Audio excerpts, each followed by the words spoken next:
साथियों नमस्कार। कैसे हैं आप सब? उम्मीद करते हैं सब बढ़िया होंगे, जबरदस्त होंगे। मैं अशोक यादव आप सभी का हार्दिक स्वागत, हार्दिक अभिनंदन करता हूं अपने इस गुरु कृपा के डिजिटल ऑनलाइन प्लेटफॉर्म पर।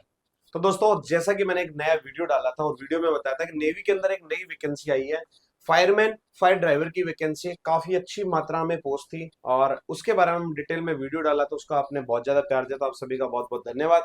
उसी की कड़ी में आज कुछ मेरे पास जो कमेंट्स आए हैं उन्हीं के बिहाफ पे मैं एक नया वीडियो लेके आया हूं, जिसमें सिलेक्शन, मोड ऑफ सिलेक्शन क्या होने वाला है, उनकी ड्यूटी क्या होने वाला है। जैसे कि आपने देखा होगा इंडियन नेवी की सी ग्रुप, बी ग्रुप की अलग अलग वैकेंसी आई थी।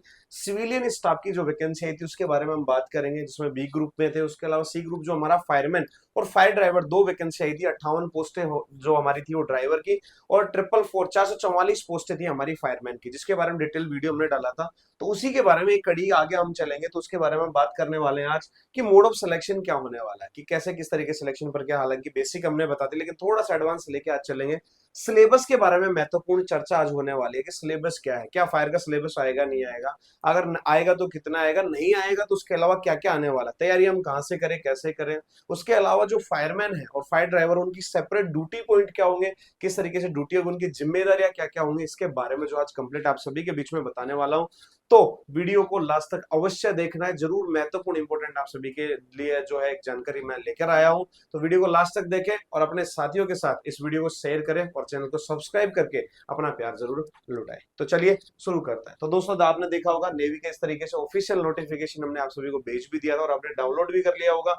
उसके अलावा जो है इसके बारे में महत्वपूर्ण बात करेंगे। अब बात ये आती है कि आखिर इनका काम क्या क्या होता है, किस तरीके से लोग काम करते हैं। सबसे पहले फायरमैन की बात करें, देखिएगा लगभग जो है 20 पेज के आसपास जो है रिक्रूटमेंट जो है वो आपको भेजा गया है। लेकिन हम स्टूडेंट गलती क्या करते हैं कि हम उस कंप्लीट रिक्रूटमेंट को पढ़ते नहीं, फिर हमारे हाथ से बहुत सारी गलतियां हो जाती है, जिसकी वजह से या तो हमारा एडमिट कार्ड नहीं आता है, या फिर बाद में हमें जाके कोई प्रॉब्लम होती है, हम समझ नहीं पाते, बहुत सारी समस्याएं जो होती है। तो उसके बारे में बात करेंगे हम। इनका काम क्या क्या होता है उसके बारे में बात करेंगे। तो देखो, प्राइमरी ड्यूटीज जो फायरमैन की होगी वो क्या क्या होंगी। सेव लाइव्स, लोगों की जो है जान बचाने का काम होगा। मेंटेनेंस करना होगा फायर फाइटिंग इक्विपमेंट का, जैसे मान लो एक्सटिंग्विशर है, बीए सेट है, उनको सफाई करना है, उनके मेंटेनेंस की बात कर ले, कैसे क्या होगा, काम कैसे करेंगे, अगर काम करने के बाद उनको रिफिल करवाना, सही तरीके से उनका नोब वगैरह सही होना, ये सब मेंटेनेंस होगा। ठीक है। मोमेंट नोटिस है, fireman must be ready to function such as rescue people, यानी फायरमैन को हमेशा तैयार रहना पड़ेगा रेस्क्यू करने के, लोगों को रेस्क्यू करने के लिए 24 घंटे उनको तैयार करना, मतलब तैयार रहना पड़ेगा। और साथ में एनिमल यानी जो जानवर, उनकी सुरक्षा के लिए, बर्निंग जो चले हुए कोलैप्स बिल्डिंग्स वगैरह में आग वाग लगी, उसके लिए फायर फाइटिंग आपको करनी है। और प्रोवाइडिंग इमरजेंसी मेडिकल असिस्टेंस, यानी आपको मेडिकल से संबंधित कोई भी इमरजेंसी को सुविधा होगी तो वहां पे आपको उनका मदद करना जरूरी होगा। तो ये उनका क्या होगा जी, काम होगा। तो हमारा वैसे भी अपन सीधा सीधा बोले, हमारा एक ही कर्तव्य है क्या, सेव पीपुल्स लाइफ, यानी हमें लोगों की जान बचानी है किसी भी कंडीशन, चाहे उनका रेस्क्यू करना हो, चाहे उनको आग लगी जो दुर्घटना स्थल है वहां से बाहर निकालना हो, जन और धन की हानि होने से कम हमें बचाना होगा। ठीक है। अब बात करते हैं फायर इंजन ड्राइवर की, उसका क्या क्या काम होगा। देखो, फायर इंजन ड्राइवर जो होगा, इमरजेंसी जो लोकेशन होगी जहां पे हमारी आग वाग लगी होगी, वहां पर क्या करेगा, जो भी अपना जो हमारा फायर टेंडर, उसको लेके जाना होगा। होज लाइन को जो है ऑपरेट करने का काम होगा, पंप को ऑपरेट करने का काम होगा, वाटर का जो प्रेशर, उसकी सप्लाई जैसे कम ज्यादा करना है।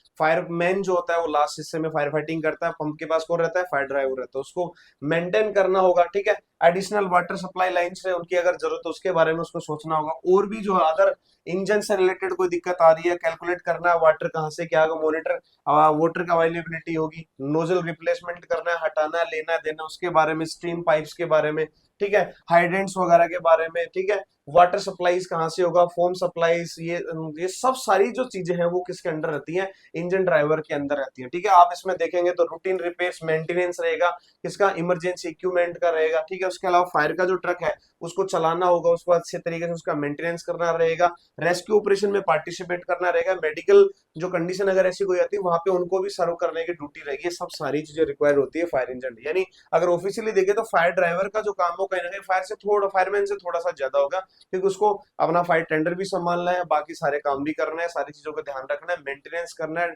अपने इंजन का जो है विशेषकर ध्यान रखना है। तो ये इनका ड्यूटीज होती है। मोस्टली बच्चों को ड्यूटीज के बारे में नहीं पता कि हमें काम क्या करना होगा, कैसे क्या होगा। ठीक है दोस्तों, तो ये चीज थी। उसके अलावा इंपोर्टेंट डेट्स की बात कर ले, आपको जो है बता दूं मैं, 20 जुलाई से इसके ऑलरेडी फॉर्म स्टार्ट हो चुके हैं। तो जो भी विद्यार्थी ऐसे जिन्होंने फॉर्म नहीं भरे हैं, फटाफट से अपना फॉर्म जरूर भर दे। उसके अलावा क्लोजिंग रजिस्ट्रेशन जो डेट है वो 2 अगस्त रहने वाली है रात को 12 बजे तक। तो 2 अगस्त का इंतजार ना करें, क्योंकि साइट गड़बड़ाती रहती है, बार बार कभी ऊपर नीचे चलती रहती है। 20 जुलाई से 2 अगस्त तक इनके फोरम चलने वाले हैं, लगभग जो है 12 दिन की अवधि आपको दी गई है। ठीक है, कैसे कहाँ से अप्लाई, जैसे मेरे पास बहुत सारे कॉल्स आए थे कि सर कहाँ से फॉर्म भरे, तो इसका आपको मैं बता देता हूँ। joinindiannavy.gov.in, यहाँ पे जाएं, ये ऑफिशियल वेबसाइट है, उसको लॉगिन करें। ज्वाइन नेवी वाले ऑप्शन पे जाएं, वेज टू ज्वाइन पे जाएं, सिविलियंस का ऑप्शन आएगा, और वहां पे ये सारा जो है यहाँ पे कंप्लीट पीडीएफ आपको देखने को मिलेगी, और वहीं पे आपको लिंक मिलेगा रजिस्टर ऑनलाइन का। ठीक है, एडमिट कार्ड वगैरह के बारे में बता दिया गया है कि ये जो है ये आपको बाद में जो आपको सूचित कर दिया जाएगा अपनी ईमेल आईडी के जरिए या आपको मैसेज वगैरह के जरिए। तो ये आपको कंप्लीट क्राइटेरिया जो भी इसमें एजुकेशन क्वालिफिकेशन है वो आपको डालना जरूरी है, उसके बिना फॉरम रिजेक्शन की संभावना बनी रहती है। ठीक है, तो ये ऑफिशियल वेबसाइट होगी, ये इसकी ऑफिशियल यानी इंपोर्टेंट जो डेट होगी 20 जुलाई से 2 अगस्त होने वाली। ठीक है, ये हो गया। अब बात करते हैं थोड़ा सा जो हमारा सिलेबस के बारे में, जो मेन इंपोर्टेंट चीज है सिलेबस के बारे में। अब देखिए बात ये करते हैं कि सर फायरमैन की वैकेंसी है, फायर ड्राइवर की वैकेंसी है, तो फायर का सब्जेक्ट की बात करें तो यहाँ पे दे रखा है या नहीं दे रखा, तो नहीं दे रखा ऑफिशियली रूप से बात करें। इसके अलावा बात कर ले एक बार पहले मोड ऑफ सिलेक्शन की, तो इन्होंने कहा स्क्रीनिंग ऑफ एप्लीकेशन। हर किसी का एडमिट कार्ड नहीं आएगा, मैं आपको बता देता हूँ, लगभग 80% बच्चों की लगभग एडमिट कार्ड आएंगे, क्योंकि गलतियां आप लोग भर भर के करोगे, कंफर्म बात है। तो स्क्रीनिंग करी जाएगी एप्लीकेशन की, क्वालिफिकेशन वगैरह चेक करी जाएगी, कहीं पे डॉक्यूमेंट्स किसी की प्रॉब्लम है उनको बाहर निकाल दिया जाएगा। कुछ कैंडिडेट जो होंगे जिनको अपने अकॉर्डिंग वो लोग ऑनलाइन फॉर्म जो भी आएंगे उसके बिहाफ पे उनको कंप्यूटर बेस्ड एग्जामिनेशन के लिए बुलाया जाएगा। ठीक है जी, ये ध्यान रखना, आपको फॉर्म अच्छे तरीके से सही भरना है, तब वरना आपको समस्या आने वाली है। और इसमें कहा गया है, कहीं आप ऐसा सोचो अगर आपने एडमिट कार्ड आपका डल गया तो डायरेक्ट ज्वाइनिंग का ऑप्शन, ऐसा नहीं है। इन्होंने बाकायदा कहा है कि वो सिर्फ और सिर्फ ऑनलाइन टेस्ट के लिए उनको बुलाने के लिए ही एडमिट कार्ड दिया गया है। ठीक है, तो सबसे पहला स्क्रीन होगी एप्लीकेशन की, उसके बाद में कंप्यूटर बेस्ड टेस्ट होगा। ये जब आप क्लियर करोगे तो उसके बाद में आपको फिजिकल के लिए बुलाया जाएगा, और वो कंप्लीट जब फाइनल मेरिट लिस्ट के लिए आपका अगर नाम आ जाता है तो फिर आपका अपना सिलेक्शन मानिए। उसके बाद में 2 महीने की स्पेशल ट्रेनिंग होगी, जो नेवी नवल डॉकयार्ड जो होता है फायर सर्विस उसके द्वारा, और उसके में पास होना बहुत ज्यादा जरूरी है, वरना उसमें निकाल दिया जाता है, ये भी ध्यान रखना है। ठीक है, अब बात करते हैं स्कीम ऑफ एग्जाम की। एग्जाम ध्यान रखिएगा, सबसे पहले मैं आपको बता दूं कंप्यूटर पर ही एग्जाम होगा। बहुत सारे बच्चों का एक क्वेश्चन आता है कि सर ऑफलाइन होगा या ऑनलाइन, तो बिल्कुल दे रखा सीबीटी यानी कंप्यूटर बेस्ड टेस्ट, कंप्यूटर पे ही आपका एग्जाम होगा, ऑफलाइन नहीं होगा। ठीक है, अब उसमें क्या क्या दिए गए हैं ये देखिए, मल्टीपल चॉइस क्वेश्चन आपको मिलेंगे, इंग्लिश और हिंदी दोनों लैंग्वेज में आपको मिलेंगे। टोटल अगर बात करें तो इसके 4 सेक्शन होंगे। पहला जनरल इंटेलिजेंस यानी सामान्य जो बुद्धि तार्किक क्षमता क्वेश्चन होंगे वो 25 होंगे।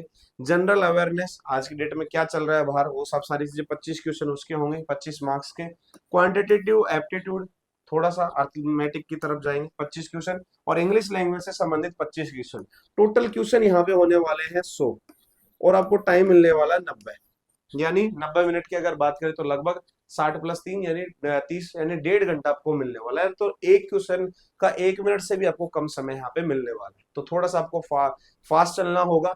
ऑफिशियल रूप से देखेंगे तो इसमें फायर से रिलेटेड कोई भी जानकारी नहीं दी गई कि हाँ पे फायर के क्वेश्चन आएंगे या नहीं, लेकिन जो संभावनाएं हैं, संभावनाओं की अगर बात करें तो यहाँ पे कहीं ना कहीं मुझे ऐसा लग रहा है कि 5 से 10 क्वेश्चन, चाहे वो बेसिक साइंस के नजरिए से डालें या फिर जनरल इंटेलिजेंस या जनरल अवेयरनेस, किसी भी तरीके से जो है मिला के 5 से 10 क्वेश्चन आपको फायर को यहाँ पे देखने को मिल सकते हैं। मैं ऐसा नहीं कह रहा ऑफिशियल रूप से फायर के जो बड़े क्वेश्चन है वो आपको देखने को मिले, लेकिन हो सकता है केमिस्ट्री, फायर ऑफ केमिस्ट्री जो होती है वहां से देखने को आपको मिल सकते हैं, बेसिक की आग के बारे में कि ये कैसी अभिक्रिया है या आग में क्या होता है, बेसिक यहाँ पे 5-7 क्वेश्चन आपको देखने को हो सकता है, मिल सकता है। क्योंकि ये मैं आपको इसलिए बता रहा हूँ कि बहुत सारे एग्जाम ऐसे होते हैं, चाहे एयरफोर्स की बात कर लो, कई और भी वैसे एग्जाम होते हैं जहाँ पे ऑफिशियली रूप से फायर के सिलेबस को शामिल नहीं किया जाता है, लेकिन फिर भी एग्जाम में 5-7 क्वेश्चन देखने को मिलते हैं। तो ये आपको थोड़ा सा एडवांटेज है, बाकी मेन सिलेबस जो है आपका यही होने वाला है, तो इसके ऊपर आप ध्यान रखें, स्पेशली इसकी तैयारी करें। मैं पहले भी कह चुका कि 2018 में जो वैकेंसी आई थी उसमें कैंडिडेट ना पहुंचने की वजह से वैकेंसी कैंसिल कर दी गई थी, तो वैकेंसी में कंपटीशन कम होने वाला है, तो अपनी तैयारी जारी रखिए, अच्छी तैयारी करें, आज से ही लग जाए, आपको जल्दी इसके एग्जाम डेट के बारे में हम लोग सूचित कर देंगे। ठीक है, तो ये इसका ऑफिशियल सिलेबस होना। थोड़ा सा डिटेल में अगर हम जाए तो क्या क्या देखने को मिलेगा, देखिएगा फायरमैन और फायर इंजन ड्राइवर, उसमें जनरल इंटेलिजेंस का जो क्वेश्चन है, जनरल इंटेलिजेंस यानी सामान्य बुद्धि क्षमता के जो परीक्षण के जो क्वेश्चन है उसके बारे में बात करेंगे। इसमें क्या क्या आएगा देखिएगा, वर्बल नॉन वर्बल टाइप के आएंगे, टेस्ट इंक्लूड क्वेश्चन, और सेमेंटिक एनालॉगी हो गया, सिंबॉलिक ऑपरेशन हो गया। ये अगर आप देखेंगे देखो छोटे छोटे क्वेश्चन है जो आपको समझ में आ जाएंगे, ऑफिशियल रूप से देखें, इंग्लिश में थोड़ा दिया हो तो जो लोग हिंदी मीडियम से हैं इनको कन्वर्ट कर ले, छोटी छोटी चीजें, कोई बड़ा ऐसा कुछ है नहीं कि इसमें कुछ अलग ही आएगा, ठीक है। जब इनको एक एक टॉपिक आप यूट्यूब पे डालेंगे तो फ्री ऑफ कॉस्ट आपको वहां पे सिलेबस देखने को मिल जाएगा, उनसे संबंधित वीडियो बहुत सारे टीचर्स के आपको देखने को मिल जाएंगे। तो ये आप डाल ले और इसको जो है कन्वर्ट कर ले एक बार हिंदी में, ताकि आपका माइंड भी, हालांकि इसमें लगभग 15 से 20 छोटे छोटे पॉइंट हैं जो इसमें दिए गए हैं, सामान्य तार्किक क्षमता यानी बुद्धिमत क्षमता परीक्षण से संबंधित क्वेश्चन दिए। अब जनरल अवेयरनेस की बात कर लेते हैं, इसमें क्या क्या आएगा देखो, इसमें क्या क्या आएगा, एनवायरमेंट से related, application of the society, यानी नए जो क्वेश्चन ऐड करेंगे उसके बारे में बात करेंगे, नॉलेज करंट से रिलेटेड, देखो करंट इवेंट से रिलेटेड, यानी करंट से रिलेटेड क्वेश्चन, अभी लास्ट हाल ही में क्या हुआ था, जैसे भारत ने T20 वर्ल्ड कप जीता है, तो लगभग 3-4 क्वेश्चन आपके खेल से देखने को मिलेंगे, ठीक है। नया भी जैसे 70 बजट के बारे में कुछ चीजें बदली गई है, किसी भी डिपार्टमेंट के कोई अध्यक्ष चेंज करे गए हैं, या मोदी को तीसरी बार कार्यकाल में प्रधानमंत्री बने, इस तरीके के क्वेश्चन आपको मिलेंगे। एवरीडे ऑब्जर्वेशन और एक्सपीरियंस से रिलेटेड, साइंटिफिक एक्सपेक्ट से रिलेटेड यानी साइंस से संबंधित क्वेश्चन आपको मिल सकते हैं, ठीक है। Educated person, the test will also include question relating to India, यानी इंडिया लेवल का आपको क्या आएगा यहाँ पे, करंट लेवल आ सकता है। एंड नेबरहुड कंट्रीज, यानी आसपास के जितने भी कंट्री उससे संबंधित आपको, यानी नेशनल इंटरनेशनल लेवल का आपको यहाँ पे देखने को मिल सकता है, ठीक है। हिस्ट्री के बारे में, कल्चर के बारे में, ज्योग्राफी, इकोनॉमिक्स वगैरह के बारे में, जनरल पॉलिसी और साइंटिफिक रिसर्च, ये 5-7 जो पॉइंट है इसमें इंटरनेशनल लेवल या नेशनल लेवल के जो करंट हैं उनके बारे में यहाँ पे बात करी जाएगी, ठीक है। तो 5-10 क्वेश्चन, 25 क्वेश्चन आपको देखने को मिलेंगे 25 मार्क्स के, तो उसका आप जो है यहाँ पे देख सकते हैं। तो इसके लिए आप 6 महीने की करंट की वो पढ़ सकते हैं, ताकि वहां से आपको क्वेश्चन देखने को मिल जाए। अब देखो क्वांटिटेटिव एप्टीट्यूड की बात करते हो, सबसे लंबा सिलेबस इसी का है, लेकिन अगर इसको देखेंगे शॉर्ट टर्म में तो छोटे छोटे जो है एक एक डेढ़ दिन के जो है यहाँ पे क्या मिल रहे हैं आपको, टॉपिक मिल रहा है। अगर इनको आप यूट्यूब पे सर्च करोगे तो आपको देखने को मिल जाएगा। देखा छोटा छोटा देखे, रिलेशनशिप, जैसे होता है ना, इसकी मासी की बुआ के लड़के की बेटे की बहू की फलाना ढिमका, तो इनका रिश्ता आपस में क्या होता है, तो रिश्ते की यहाँ पे बात आ रही है। नंबर की बात कर रहे हैं, फंडामेंटल अर्थमेटिकली क्वेश्चन आपको आएंगे, परसेंटेज के आएंगे, प्रतिशत के आएंगे, रेशियो के आएंगे, अनुपात संबंधता जिसको बोलते हैं, ठीक है। उसके अलावा आप देखेंगे टाइम और डिस्टेंस, समय और दूरी के क्वेश्चन आपको दिख रहे हैं, समय और काम के देख रहे हैं। एल्जेब्रा में आपको देखने को मिलेंगे, स्कूल एल्जेब्रा देखने को मिलेगी, ठीक है। उसके अलावा भी बहुत सारे छोटे मेजरमेंट से रिलेटेड, ट्राइंगल से रिलेटेड आपको क्वेश्चन मिल जाएंगे। राइट सर्कुलर कोन वगैरह, यानी वर्त या उनके बारे में बात कर रहे हैं, ठीक है। बहुत सारे ट्राइंगुलर की बात करें, पिरामिड्स की बात कर रहे हैं, ट्रिगोनोमेट्री से क्वेश्चन आपको देखने को मिलेंगे, ठीक है। तो इस तरीके के जो चीजें हैं, 3-4 चीजें हैं जो अपने क्वांटिटेटिव एप्टीट्यूड में शामिल करें, ट्रिगोनोमेट्री वगैरह, इनको आप थोड़ा सा अगर देखेंगे, सर्कल्स वगैरह की बात करें, तो इनको अगर आप यूट्यूब पे डालोगे तो आपको वहां से क्वेश्चन देखने को मिल जाए। अब ऑफिशियली आप बोलोगे जी मैं पर्टिकुलर आपको बताऊं तो मेरा ऑफिशियली सब्जेक्ट तो है नहीं, तो मुझे इतना नॉलेज नहीं इन चीजों के बारे में, लेकिन हाँ इतना देखने को समझ में आ रहा है कि इसको आप अगर यूट्यूब पे देखोगे तो एक एक डेढ़ दिन के सारे क्या है, छोटे छोटे टॉपिक है, वहां से आप उठा सकते हो, ठीक है। तो 25 क्वेश्चन का जो मैटर आपको यहाँ से मिलने वाला है, ठीक है।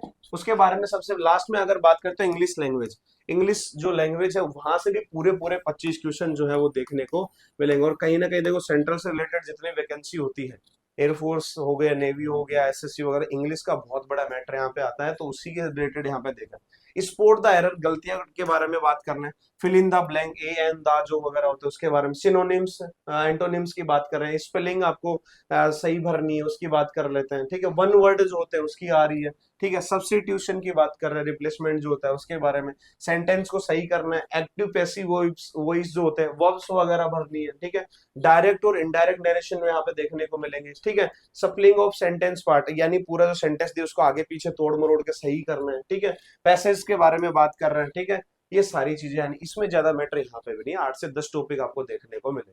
तो कुल मिला के बात ये देखो, बात ये कि कहीं ना कहीं आपको लग रहा है कि बहुत बड़ा सिलेबस है, लेकिन इतना बड़ा नहीं, हाँ मानते हैं कुछ बड़ा है, लेकिन थोड़ा सा अगर आप देखेंगे कैलकुलेशन तरीके से अगर करेंगे तो एक एक दिन के क्या है आपके छोटे छोटे टॉपिक है, तो ये आप 2 से 3 महीने में अच्छी खासी कर सकते हैं। ऑनलाइन कहीं पे भी आप यूट्यूब पे देख लें, कोई हो सकता है स्पेशल कोई भी कोचिंग संस्थान होगा जो इसका स्पेशल क्या कर रखा होगा, बैच चला रखा होगा, तो आप वहां से ज्वाइन कर सकते हैं। 200-400 रुपए फीस लगती है। अगर वो भी ज्वाइन नहीं करना चाहते तो यूट्यूब पे ये सारे टॉपिक जितने आप देखेंगे तो फ्री ऑफ कॉस्ट आपको देखने को मिल जाएंगे। बहुत सारे टीचर ये कोर्स पढ़ाते हैं, ठीक है दोस्तों। फिर भी आपको किसी प्रकार की कोई समस्या हो, ऑफिशियल नंबर पे बात कर लेना। किसी प्रकार कोई दिक्कत हो व्हाट्सएप कर लो, कॉलिंग कर लो। किसी प्रकार की कोई दिक्कत हो कमेंट बॉक्स में कमेंट कर दो, आपके लिए हम हमेशा के लिए खड़े हैं। उसके अलावा अगर आप चाहते हैं किसी प्रकार का कोई भी राजस्थान से संबंधित या आगामी किसी भी वैकेंसी में आप तैयारी करना चाहते हैं, तो उसके लिए जो है हम आपके लिए तैयार खड़े हैं। 1499 का एक नया रियल हीरो बैच बनाया जिसमें फायर से संबंधित कंप्लीट डाटा हम आपको पढ़ाने वाले हैं। तो आगे आप तैयारी करना चाहते हैं फायर से रिलेटेड, फायरमैन से रिलेटेड, फायर ऑफिसर से रिलेटेड, किसी भी वैकेंसी की जिसमें सिर्फ और सिर्फ फायर डाटा हम इसमें पढ़ाते हैं। 1 ईयर की वैलिडिटी के साथ में आपको कंप्लीट कोर्स मिलेगा, बेसिक और एडवांस के साथ में, बहुत ही शानदार तरीके से हमने पढ़ाया। ठीक है दोस्तों, तो ये थी आज की बहुत ही महत्वपूर्ण इन्फॉर्मेशन और उम्मीद करता हूँ पसंद आएगा वीडियो। तो लाइक शेयर और सब्सक्राइब करना ना भूले, और नेवी से संबंधित और भी आपको कोई क्वेश्चन हो तो मुझे फटाफट से आप कॉल मैसेज के माध्यम से, कमेंट के माध्यम से बताना ना भूले। आपका बहुत बहुत धन्यवाद। जय हिंद, जय भारत।